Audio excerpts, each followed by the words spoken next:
Hello hi नमस्कार जय श्रीराम. स्वागत आहे तुमचं खूप खूप मनापासून माझ्या या नवीन ब्लॉगमध्ये.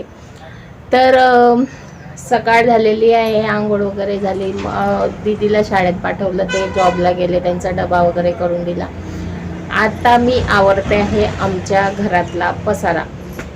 दीदी 3-4 दिवस घरी होती, मग दोन्ही मुलांना सांभाळून घरातलं आवरणं शक्य होत नाही आणि शिलाईचं पण काम असतं, पिशव्या वगैरे शिवायच्या असतात, त्याच्यामुळे जमतच नाही जास्त साफसफाई करायला. तर आज आवरूया आपण घरातला पसारा. तर घरात किती पसारा आहे बघा, मी तुम्हाला दाखवते आणि मग आवरते. तर ब्लॉग शेवटपर्यंत नक्की बघा. आणि आमचा दादा काय करतोय बघा सकाळी. शिवा, तू काय करतो बाळा? काय करतोय तू? हाय.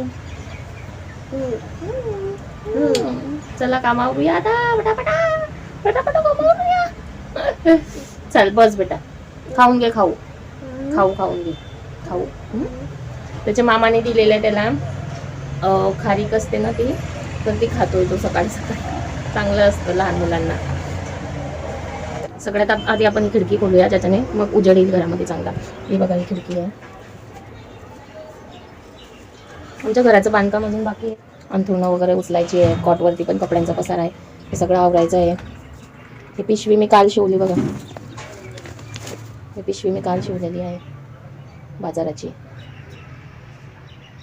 ती बघा, ही पिशवी मी काल शिवली बाजाराची. अजून पण छान आहे, छान जाड बंद आहे, त्यात पोतळी टाकलेली आहे मी.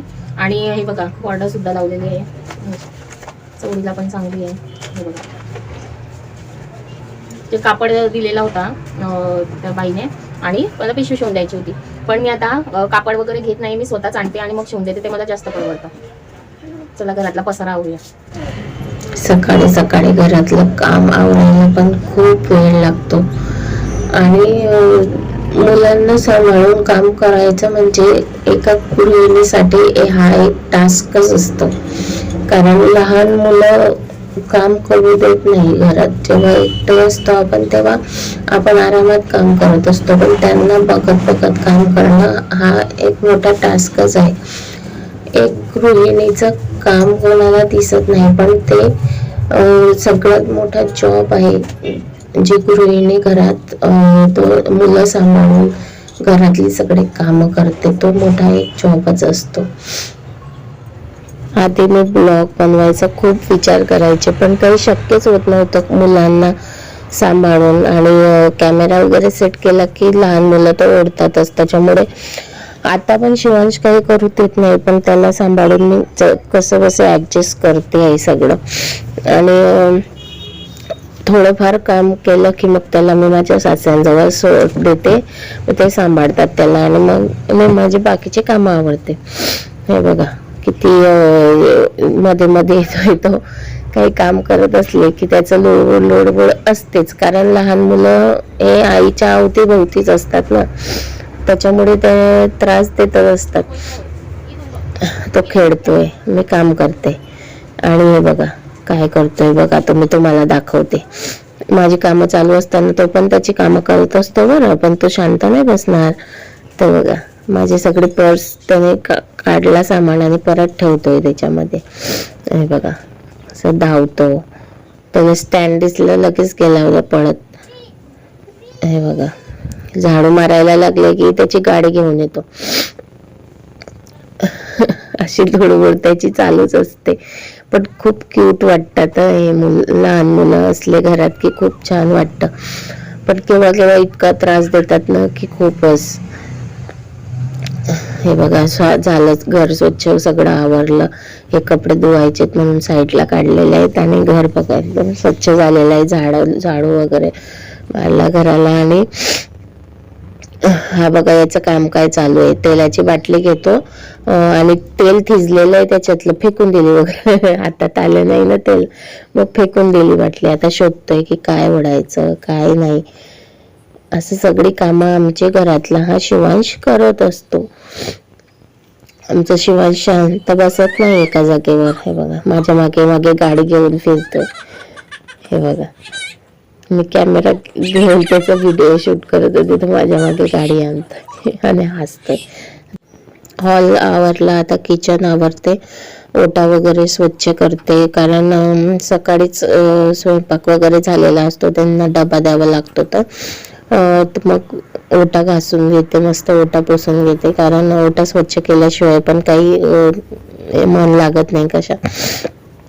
आणि त्याला दिलं शिवांशला माझ्या सासऱ्यांजवळ बाहेर. हे बघा, मी डब्याचं झाकण केव्हाची शोधत होते सकाळी आणि ते आता सापडलं मला गॅस ओट्याखाली. असं होतं कधीतरी. गॅस वगैरे घासला की मग माझे पिशव्यांचे कामं करते. आणि भांडे कपडे धुवायचे होते, पण आमचं पाणी अजून आलेलं नाही. आमच्याकडे 2 दिवसाने पाणी येतं. तुमच्याकडे कधी येतं नक्की कमेंट करून सांगा, किती दिवसांनी येतं. आणि आमच्या घराचं अजून बांधकाम वगैरे सगळं बाकी आहे, त्याच्यामुळे नळ फिटिंग वगैरे लाईट फिटिंग काहीच झालेलं नाहीये. त्याच्यामुळे तुम्हाला भिंती वगैरे अशा दिसत आहेत आणि त्या वायरी लटकलेल्या दिसत आहेत. तर बांधकाम करायचं आहे, त्याच्यामुळे तसं आहे ते. फक्त खोल्या वगैरे बांधलेल्या होत्या, ते बोर्ड वगैरे नंतर आम्ही लावलेले आहेत.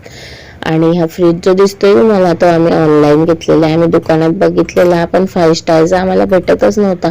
मग आम्ही फ्लिपकार्टवरून ऑनलाईन मागवला आणि तो आम्हाला खूप जास्त परवडला. 17,500चा हा 200च्या वरती काही लिटरचा फ्रीज आहे. आणि त्याला खाली ड्रॉवर पण आहेत, कांदे बटाटे वगैरे ठेवायला.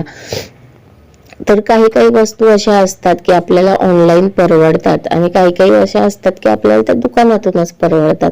तर त्या सगळं बघून आपल्याला वस्तू घ्यायच्या असतात. तर एवढं छान फ्रीज मला फ्लिपकार्टवरून भेटलं होतं. जर दुकानात बघितलं तर ते 2 स्टार 3 स्टार आणि याच्यापेक्षा पण महाग होतं. 18,000 19,000 20,000. तर बॉसचा आम्हाला आवडलेला, पण ते खूप महाग होतं, त्याच्यामुळे आम्ही हे वर्लपूलचं घेतलेलं आहे. आणि वर्लपूलचं फ्रीज. तर सगळी कामं आता आटपलेली आहे आणि आता निवांत बसली. आता थोडा वेळ बसते. शिवांश यायच्या आधी मला मशीनवरती बसावं लागेल. पिशव्या कटिंग करून ठेवलेल्या आहेत, त्या शिवायच्या आहेत. आणि ट्रॅव्हल बॅग, दीदीच्या ड्रेसची कटिंग, माझ्या टॉपची कटिंग, सगळं माझं काम अजून पेंडिंग आहे. तर ते सगळं आवरायचं आहे. तर भेटूया पुढच्या ब्लॉगमध्ये. उद्याच्या ब्लॉगमध्ये तुम्हाला दाखवेन मी की पिशवी कशी शिवली वगैरे. ही तर मी काल शिवलेली. आज हे बघा, हे पिशवीचं कटिंग करून ठेवलेलं आहे. अजून यात पोतळी आणि अस्तरची कटिंग करायची आहे. ती पिशवी मी आज शिवणार आहे. आणि ट्रॅव्हल बॅगची वगैरे जसं जमेल तसं कटिंग करून घे. तर भेटूया उद्याच्या ब्लॉगमध्ये. आजचा ब्लॉग कसा वाटला कमेंटमध्ये नक्की सांगा. आणि लाईक शेअर नक्की करा, कमेंटसुद्धा नक्की करा.